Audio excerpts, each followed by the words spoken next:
बिस्मिल्लाहिर्रहमानिर्रहीम। अस्सलाम वालेकुम नाज़रीन, आप यूट्यूब चैनल देख रहे हैं। मैं इमरान खान हूँ। सैलाब से नुकसानात पंजाब में बढ़ते चले जा रहे हैं। मैं कुछ सैलाब की सूरत हाल आपके सामने रख देता हूँ। गुजरांवाला डिवीज़न में अब तक की इतला के मुताबिक 15 अफराद जो हैं वो जाँ बहक हो गए हैं सैलाब की वजह से, और मुख्तलिफ़ जगहों पर अलग अलग तरह से नुकसान हो रहा है। नुकसान की अगर तफसीलात आप देखें तो सबसे ज़्यादा नुकसान फसलों को हुआ है। खड़ी फसलें बहुत बड़े पैमाने पर तबाह हुई हैं और ज़रूरी जो आलात हैं किसान के, उन्हें नुकसान हुआ है। तो सबसे ज़्यादा नुकसान जो है वो फसलों का और ज़रूरी आलात का हुआ है। सिर्फ एक ज़िले की मैं बात करूं तो पाकपतन में 80 किलोमीटर तवील एक पट्टी है, वहाँ खड़ी फसलें पानी के नीचे डूब गई हैं और ये सूरत हाल है फसलों के साथ जो हो रही है। और दूसरा जो बड़ा नुकसान है वो घरों और घरेलू सामान का नुकसान हुआ है। लोगों का करोड़ों अरबों रुपए का सामान जो है वो ख़राब हो गया। ताजरों की दुकानों में पानी चला गया। सियालकोट से ऐसे मनाज़िर आए बड़े तकलीफ दे। वहाँ पे बारिश लगातार चल रही है, रिकॉर्ड बारिशें हो रही हैं।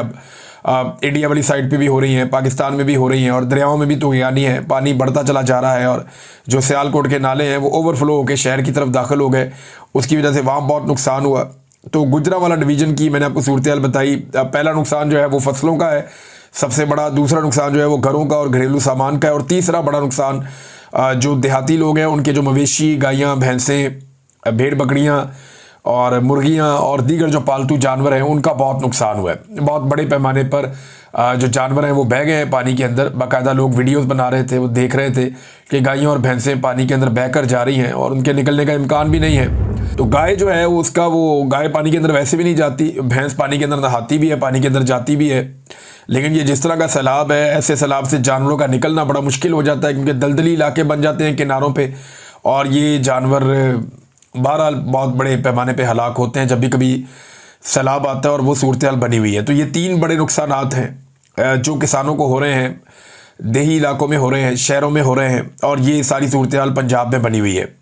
पंजाब की हुकूमत जो है वो अब तक नहीं जागी और टिकटॉक्स पे उन्होंने काम शुरू कर दिया है। मरीम नवाज़ पहुंची दरिया रावी पे, वहाँ पे जाके टिकटॉक बनवाया, वहाँ पे बाकी लोगों के साथ सारी इंतज़ामिया वहीं बुला ली। इस वक्त इंतज़ामिया को पहले होना चाहिए, प्लानिंग के साथ चलना चाहिए, काम करना चाहिए।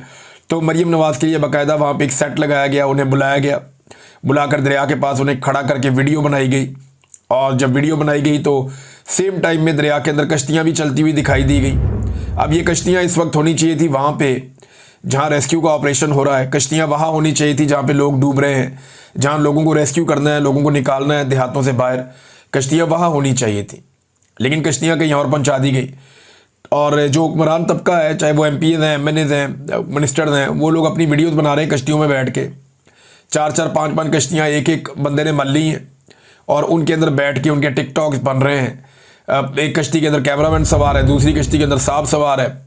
वो जो बेचारे लोग हैं जिनको रेस्क्यू करना है उनको पूछ ही कोई नहीं रहा, कई कई घंटे वहाँ पे टिकटॉक्स बन रहे हैं। तो एक अजीबोगरीबी सूरत हाल है। लोग अपनी मदद आपके तहत जो पानी के बंद हैं उन्हें बचाने की कोशिश कर रहे हैं, अपनी मदद आपके तहत लोग अपने घरों को बचाने की कोशिश कर रहे हैं। पाकिस्तान पीपल्स पार्टी ने इल्ज़ाम लगाया है रेजिडेंशियल सोसाइटियों के ऊपर। पीपल्स पार्टी का ये कहना है कि लाहौर की सरसब्ज ज़मीनें हाउसिंग माफिया ने निगल ली हैं, फसलें तबाह हो गई हैं, दरियाओं के किनारे जो हैं वो कमज़ोर छोड़ दिए गए हैं। आज सैलाब लाखों एकड़ ज़मीन और हज़ारों घरों को डबो रहा है, मगर हुक्मरान जिम्मेदारी लेने को तैयार नहीं है। क्लाइमेट चेंज बहाना है, असल मुजरिम वो हैं जिन्होंने कौम का मुस्तकबिल बेच डाला। ये बात की है पीपल्स पार्टी ने। नदीम अफजल चंद साहब ने भी इससे मिलती जुलती बात की है। मुझे अच्छी तरह याद है कि शहबाज शरीफ साहब जब नए नए वापस आए परवेज़ मुशर्रफ के दौर के बाद, तो ये कोई फ़िज़ाई चक्कर लगा कर आए थे। उसके बाद इन्होंने रावण में सहाफ़ियों से बात की थी, मैं वहाँ मौजूद था। तो इन्होंने कहा जी ये जैसे सोसाइटियाँ बन गई हैं, ये सारी ज़रूरी ज़मीनें थी, ये सारे ग्रीन एरियाज़ थे, इनको ब्राउन कर दिया गया है, ये बड़ी ज़्यादती हुई है और पंजाब के बड़े शहरों के साथ ये ज़्यादती हो रही है, लिहाजा ये सिलसिला बंद होना चाहिए। लेकिन उसके बाद देखा कि ये उसके अंदर हिस्सेदार बन गए, इनके अपने रियल स्टेट के कारोबार शुरू हो गए। जिनके रियल स्टेट के कारोबार हैं उनके साथ इनकी रिश्तेदारियाँ शुरू हो गई, और फिर इन्होंने वो सारे लोग अपनी पार्टी के अंदर शामिल कर दिए और वहाँ से ये भी पैसा बनाना शुरू हो गए। लिहाजा ये एक मशरूम ग्रोथ हुई है। अलीम खान साहब को क्या प्रॉब्लम था इमरान खान से? इमरान खान साहब ने खुद एक इंटरव्यू में बताया कि वो एक ग्रीन एरिया को वो ब्राउन करना चाह रहे थे, और वो दरिया के बेड के अंदर ज़मीन उन्होंने ली हुई है, और इमरान खान कहते थे वो गैर कानूनी है। ये वहाँ पे अपनी सोसाइटी बनाना चाह रहे थे। अलीम खान साहब। तो इमरान खान साहब परमिशन देते नहीं थे, अब वो बन गई है। वहाँ पे एक ओवरसीज़ का पूरा एक एरिया है, ब्लॉक है, और उस तरफ पानी दाखिल हो रहा है। ये है जनाब सूरत। इन सोसाइटियों को बचाना है तो आबादियों को डबोना पड़ेगा। जो कई दहाइयों पुरानी आबादियाँ उनको डबोना पड़ेगा, वहाँ से बंद तोड़ने पड़ेंगे अगर इन सोसाइटियों को बचाना है तो। बहरहाल ये मैं काफ़ी अरसे से कह रहा हूँ कि पानी के रस्तों को रोका गया है और पानी के रस्तों को रोकने के लिए बंद बांधे गए हैं और रेजिडेंशियल सोसाइटियाँ बनाई गई हैं। रियल स्टेट माफिया ने इसमें बहुत पैसा बनाया है और लगातार रियल स्टेट माफिया इसमें पैसा बना रहा है। बगैर किसी प्लानिंग के ये सब कुछ किया गया और पाकिस्तान के साथ सख्त ज्यादती इस मामले में हुई है। पाकिस्तान तहरीक इंसाफ ने इस बारे में फैसला किया है और मेरे ख्याल में बड़े पैमाने पर पाकिस्तान तहरीक इंसाफ को मैदान में आना चाहिए, क्योंकि हकीकी हुक्मरान वही हैं पाकिस्तान के। अवाम ने उनको वोट डाला था और अवाम उनकी तरफ देखती है। लिहाजा तहरीक इंसाफ को बड़े पैमाने पर निकल कर लोगों की मदद के लिए सामने आना चाहिए। जितने भी टिकट होल्डर हैं पाकिस्तान तहरीक इंसाफ के, या जितने भी लोग हैं जो ओहदेदार हैं, उन सबको एक्टिवली पार्टिसिपेट करना चाहिए। ये मुल्की मसला है। अभी थोड़े दिनों के लिए बाकी सियासी एक्टिविटीज़ अगर छोड़ के पूरे ताकत के साथ पूरे तरीके से सैलाब ज़दगान की मदद करें तो ये खिदमत से बड़ी सियासत और कोई होती नहीं है। और आवाम को भी आइडिया हो जाएगा कि जिस वक्त मौजूदा हुकूमत अपनी टिकटॉक्स बना रही थी, उस वक्त जिन लोगों को उन्होंने वोट दिए वो लोग उनके साथ खड़े थे। बहरहाल इनको मैदान में आना चाहिए पाकिस्तान तहरीक इंसाफ को। और अगर उस दौरान में अब हुकूमत गिरफ्तारियां करती है या इन्हें मदद करने से रोकती है तो हुकूमत खुद ही एक्सपोज हो जाएगी। सियालकोट में सूरत हाल ये है कि 100 के करीब ऐसे देहात हैं जिनका राब्ता कट गया है, ज़मीनी राब्ता उनका कट गया है सियालकोट के साथ या शहरों के साथ। और लगातार कई इलाकों से ऐसी रिपोर्टें आ रही हैं, कसूर में भी, सियालकोट में भी और दीगर इजलास से भी ये खबरें आ रही हैं कि कई देहात जो है उनका ज़मीनी रास्ता दूसरे इलाकों से कट रहा है और उसकी वजह से वहाँ पे कश्तियों की ज़रूरत है। लेकिन कश्तियों में तो टिकटॉक बन रहे हैं इस वक्त। नाज़रीन, एक और जो इम्पॉर्टेंट चीज़ है वो ये है कि पंजाब हुकूमत ने और ब्यूरोक्रेसी ने इल्ज़ाम लगा दिया था भारत पे। ये सबसे आसान तरीका होता है कि आप कहें जी भारत ने अभी जारहियत कर दी है। सबसे आसान तरीका होता है कि आप दुश्मन के ऊपर इल्ज़ाम लगा दें कि साजिश हुई है जनाब, उन्होंने दहशतगर्दी होती है पाकिस्तान में, सीधा हम उठा के भारत के खाते में डालते हैं। हम अपनी एजेंसियों से और अपनी सिक्योरिटी फोर्सेस से नहीं पूछते कि ये दहशतगर्दी कैसे हो गई पाकिस्तान में। हम अपने आप को अकाउंटेबल नहीं ठहराते, हम उठाते हैं सीधा इल्ज़ाम भारत के खाते में डाल देते हैं। अब वो दुश्मन है, उसने कोई अच्छा काम तो करना नहीं है। तो ये आबी जारहियत वाला मामला जो है ये बहुत उठाया गया और आई बिलीव, यानी मुझे भी यकीन है कि भारत ने पानी छोड़ा तो है। वो जब चाहता है पानी रोकता है, जब चाहता है छोड़ देता है। लेकिन भारत ने जो पानी छोड़ा है, अगर भारत वो पानी ना छोड़ता तो भारत के अंदर तबाही होती और वो हो भी रही है। इस वक्त जो इतलात भारत से आ रही हैं, मकबूजा कश्मीर में बड़े पैमाने पे हलाकतें भी हुई हैं, लोग जांबाक हुए हैं और वहाँ बारिशें नहीं रुक रही। इसके अलावा भारतीय पंजाब में और दीगर इलाकों में बहुत सारे रकबे ज़ेरे आब आ गए हैं और वहाँ पे भी बंद टूट रहे हैं। जो हेडवर्क्स हैं उनके दरवाजे टूट रहे हैं। माधोपुर जो हेडवर्क है उसका भी उनका वो गेट उखड़ गया पानी के दबाव से। बहुत सारी और जगहों पे जो पानी उन्होंने भारत ने छोड़ा वो उन्हें छोड़ना पड़ गया क्योंकि वो खुद को भी तबाही से बचा रहे हैं और भारत के अंदर भी इस वक्त सैलाबी सूरत हाल है। लेकिन क्योंकि देखिए फ्लो पाकिस्तान की तरफ आता है ना पानी का, तो भारत के लिए आसानी ये है कि उनके जो बॉर्डर के करीब के इलाके हैं वहाँ पर नुकसान होता है और वो पानी फिर पाकिस्तान में दाखिल हो जाता है। तो पाकिस्तान का नुकसान जो है वो बड़े पैमाने पर होता है और वो हम होता हुआ देख रहे हैं। तो भारत ने सारा पानी पाकिस्तान की तरफ छोड़ दिया। अब पंजाब हुकूमत ने आसान समझा कि जनाब जैसे फौज करती है वैसे हम भी करें, उठा के सारा इल्ज़ाम भारत के ऊपर डाल दिया। यही बात जो है ब्यूरोक्रेसी ने भी की, पंजाब हुकूमत ने भी की। हालांकि जो गवर्नर है सिंध का, उसने तो इस आबी जारहियत के ऊपर भारत से बदला लेने का ऐलान भी कर दिया कि जनाब भारत से इसका बदला लेंगे। थोड़े दिन पहले ये बंदा मोटरसाइकिलें लेकर निकला हुआ था कि मैं भारत में घुस जाऊंगा सारी मोटरसाइकिलें लेके। वैसे अजीब आदमी है, इसको भारत का रास्ता दिखाओ, वाघा बॉर्डर से ये जाना चाहता है तो चला जाए। कुछ अर्सा पहले वाघा बॉर्डर पे आके भी ये अजीबोगरीब हरकतें की हैं। थोड़े दिन पहले ये आदमी जो एक स्टेज के ऊपर चढ़ के डांस रहा था, वहाँ नाच नाच के अवाम को दिखा रहा था। कभी ये मस्जिद के मेंबर पे बैठ जाता है, कभी ये नाचना शुरू कर देता है, कभी ये मोटरसाइकिलों पे निकल जाता है, कभी ये बावर्ची बन जाता है। एक बहरूपिया है जिसे गवर्नर बना के जो है मुसल्लत कर दिया है सिंध के अंदर। अब सूरत हाल आपके सामने, ये सारा कुछ आप करता हुआ तो उसको देख रहे हैं। इस आदमी का क्या करैक्टर है, क्या कंट्रीब्यूशन है पाकिस्तान में, ये कोई नहीं बता सकता। लेकिन क्योंकि इसके ताल्लुकात अच्छे हैं एस्टेब्लिशमेंट के साथ, तो इसको उठा के गवर्नर सिंध लगाया हुआ। फैसल बाडा ने बताया था इसके नट बोल्ट कस दिए, इसका सॉफ्टवेयर भी को अपडेट किया गया है गुज़िश्ता दिनों में। लिहाजा इसने अब भारत को ये बुरा भला कहता है ताकि एस्टेब्लिशमेंट इससे खुश रहे। तो उसने कहा जनाब कि आबी जारियत का बदला जो है वो भारत से हम लेंगे। लेकिन इन सब की उम्मीदों में पानी फेर दिया ख्वाजा आसिफ ने। ख्वाजा आसिफ ने साफ साफ ये कहा कि नहीं जी, भारत पे इल्ज़ाम नहीं लगा सकते। भारत ने बाकायदा हमें आगाह किया पानी छोड़ने से पहले। ख्वाजा आसिफ के बकौल ख्वाजा आसिफ ने कहा जी कि भारत ने हमें आगाह किया कि जनाब हम पानी छोड़ने वाले हैं, और 2 दफ़ा आगाह किया बकौल ख्वाजा आसिफ के। तो उसके बाद भारत ने पानी छोड़ा, और उसके बाद दूसरा ऑप्शन भी कोई नहीं है। उसके अपने इलाके डूब रहे हैं, लिहाजा जब उसके अपने इलाके डूब रहे हैं तो पानी पाकिस्तान की तरफ भेजेगा ना, वो अपनी बर्बादी तो नहीं करवाएगा। ये तो कोई दोस्त भी नहीं करेगा, तो भारत तो पाकिस्तान का उस तरह दोस्त भी नहीं है, तो वो तो कभी भी नहीं करेगा। लिहाजा भारत जब चाहता है पानी रोक भी देता है, जब चाहता है पानी छोड़ भी देता है। ये उसके पास इसका इख्तियार है और वो आपको दिखाई भी दे रहा है। तो सैलाब नादरीन, अब जो गुरुद्वारा है करतारपुर वाला, वो भी जो सिखों का एक मुकद्दस मकाम है, वो भी डूब गया है पानी के अंदर। वहाँ पे भी हालत जो है वो ख़राब है। और इस दफ़ा फिर पाकिस्तान ने जो है वो अरबों डॉलर का पानी समंदर में ज़ाया कर दिया। यानी जब भी पाकिस्तान के अंदर फ्लड्स आते हैं, सैलाब आने के अलावा भी हम अपना पानी बहुत बड़ी मिकदार में समंदर की नज़र कर देते हैं। हम डैम्स बना के पानी इकट्ठा नहीं करते, हम ऐसे आबी ज़ख़ीरे नहीं बनाते, झीलें नहीं बनाते जहाँ पे हम पानी इकट्ठा कर सकें। तो हमारा पानी जाता है समंदर में, अरबों डॉलर का पानी समंदर में जाता है। इस पानी से हम बेशुमार अजनास पैदा कर सकते हैं, पूरी दुनिया को अजनास पैदा करके एक्सपोर्ट कर सकते हैं, पाकिस्तान के ज़र मुबादला के ज़खायर को बेहतर कर सकते हैं, अपना जो ट्रेड का बैलेंस है उसको बेहतर कर सकते हैं। लेकिन इस तरफ तवज्जो ही कोई नहीं देता, और पाकिस्तान में डैम बने नहीं, तो ये पानी सीधा जाता है समंदर के अंदर। और जितना पाकिस्तान पैसा मांगता है पूरा साल में दुनिया से, उससे ज़्यादा का पानी हम समंदर की नज़र कर देते हैं हर साल। और जब फ्लड आता है तो बहुत बड़े पैमाने पर हम समंदर में पानी अपना फेंक देते हैं। 45 साल से नादरीन ये हुक्मरान है, ये जो ख़ानदान बैठे हुए ना दोनों, ये 45 साल से इस मुल्क में हुक्मरानी कर रहे हैं। 45 साल हो गए हैं, इन्होंने अभी तक डैम नहीं बनाए। इनके आने से पहले 2 बड़े डैम बने थे, एक मंगला और एक तरबेला। इन्होंने आने के बाद पिछले 45 साल में कोई डैम नहीं बनाया। इमरान खान साहब कुछ प्रोजेक्ट पे काम शुरू करके गए, गंडापुर ने पिछले दिनों पैसा भी मांगा, ये पैसा देते नहीं है। अब ये नया चूरन बेच रहे हैं कौम को। वज़ीर इत्तलात ने कहा, फेडरल जो है, उसने कहा जी कि ये इंफॉर्मेशन मिनिस्टर के बकौल कि वज़ीर आज़म ने चारों वज़ीर आला से मिलकर उनकी हमायत से नए डैम्स की हिकमत अमली बना ली है। तो 45 साल हो गए, अब जाके इसने हिकमत अमली बनाई है। 45 साल से ये ख़ानदान हुकूमत के अंदर हैं, और 45 साल के बाद अब इन्होंने डैम्स बनाने की हिकमत अमली बनाई है। हद नहीं होगी?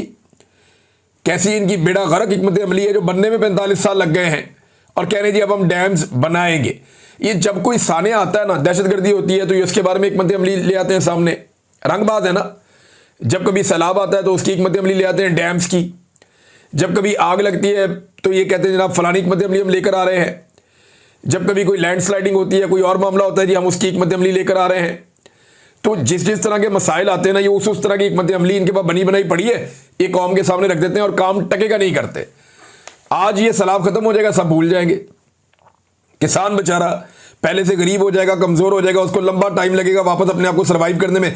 जब वो ठीक होगा, चीज़ें मामूलात पे आएंगी, उसके बाद कुछ अरसे के बाद आप देखेंगे कोई और सानिया होगा, तो ये उसके लिए हिकमत अमली लेकर आ जाएंगे। तो हिकमत अमली ये लेकर आते हैं। ये डैम इनको भूल जाने हैं, थोड़े दिनों के बाद ये किसी नए इशू के ऊपर लग जाएंगे। ये सिर्फ बयानात की हद तक होता है, उसके अलावा कुछ नहीं है। नादरीन, जो दहशतगर्दी की अदालत है लाहौर में, वहाँ पे पेश किया जा रहा है इमरान खान साहब की फैमिली को, और इसके लिए पाकिस्तान तहरीक इंसाफ ने 28 अगस्त बरोज़ जुमेरात, यानी आज के दिन में 9:30 बजे उन्होंने कहा जी कि सारे पहुँचे, अली बापा के बेटे को दहशतगर्दी की अदालत में पेश किया जाएगा।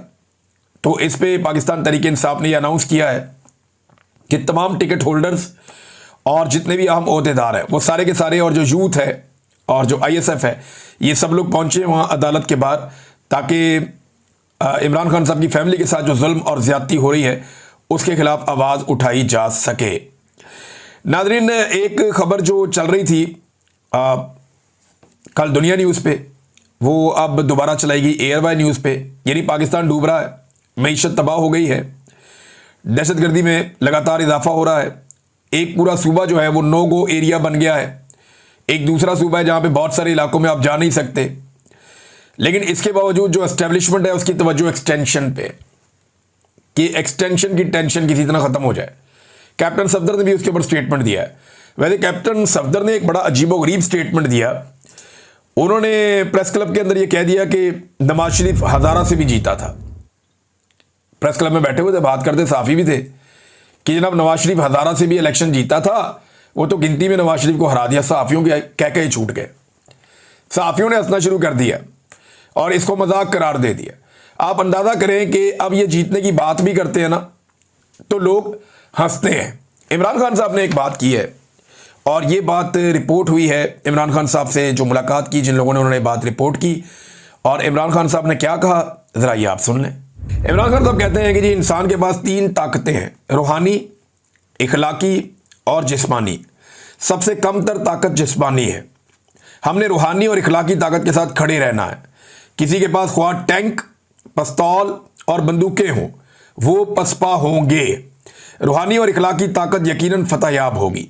ये इमरान खान साहब का एक स्टेटमेंट है। इससे पता चलता है कि इमरान खान साहब क्या सोच रहे हैं और मामला किस तरफ जाएगा। अब एस्टेब्लिशमेंट ने इमरान खान साहब का जो केस चल रहा था तोशाखाना 2 वाला, उसे रुकवा दिया है और उसकी जो है वो मुलतवी करवा दी है समात इमरान खान साहब का ट्वीट आने के बाद। हाँ, ट्वीट से मुझे एक चीज़ याद आई, मैं आपके साथ शेयर करता हूँ कि इमरान खान साहब की पार्टी के वो कौन कौन से लोग हैं जिन्होंने इमरान खान साहब का ट्वीट रीट्वीट नहीं किया। अच्छा, ये वो सारे लोग हैं जो उनकी कोर कमेटी के अहम लोग हैं ना। ये कोर कमेटी के वो कौन से मेंबर्स हैं जिन्होंने इमरान खान साहब का ट्वीट रीट्वीट नहीं किया। अच्छा जी, ये 26 अगस्त वाला जो बड़ा रोला पड़ा हुआ है, शिबली फराज साहब ने नहीं किया, शाह फरमान ने नहीं किया, शोएब शाहीन ने नहीं किया, अली असगर खान ने नहीं किया, अली मोहम्मद खान ने नहीं किया, सैयद अली बुखारी, आमिर डोगर, आतिफ खान, बाबर अवान, बैरिस्टर गोहर खान जो चेयरमैन है, चौधरी शफकत महमूद और डॉक्टर अरसलान खालिद, इन्होंने भी नहीं किया, हाफिज़ फ़रद अब्बास इन्होंने भी नहीं किया, हम्माद अज़हर ने भी नहीं किया और हुसनैन दरिशक ने भी नहीं किया।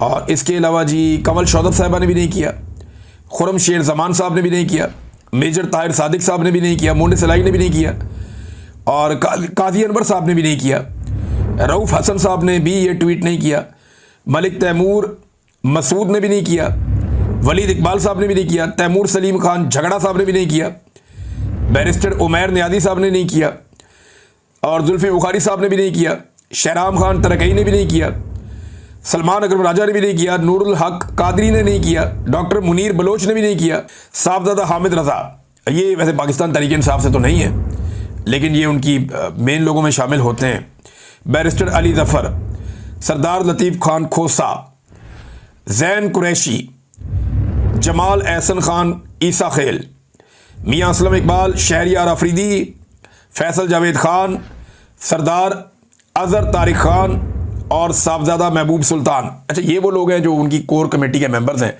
इनमें से किसी ने भी इमरान खान साहब का जो ट्वीट है, जो सख्त ट्वीट है, उसको रीट्वीट नहीं किया। अब इन्होंने क्यों नहीं रीट्वीट किया, ये तो अब यही जवाब दे सकते हैं। या तो ये इमरान खान साहब के मौक़िफ़ को पसंद नहीं करते। बहुत सारे सहाफ़ियों ने भी इसको रीट्वीट किया क्योंकि इमरान खान का एक मौक़िफ़ है और वो ये समझते हैं कि इस वक्त के जो मिलिट्री चीफ़ हैं वो सियासत में किरदार अदा कर रहे हैं और उन्हें वो नहीं करना चाहिए। उनके आइन और उनके हलफ से गद्दारी है या खिलाफ वर्जी है उसकी। तो उन्होंने तनकीद का निशाना बनाया फील्ड मार्शल को। लेकिन पाकिस्तान तहरीक इंसाफ के इन अहम तरीन लोगों ने इसको रीट्वीट नहीं किया या इसको रीपोस्ट नहीं किया। ये इंपॉर्टेंट था, मैंने इसलिए आपके सामने रखा। नून लीग और पीपल्स पार्टी ने नाज़रीन फैसला किया कि पीटीआई के खिलाफ मिलकर मुकाबला करना और मिलकर इलेक्शन लड़ना है।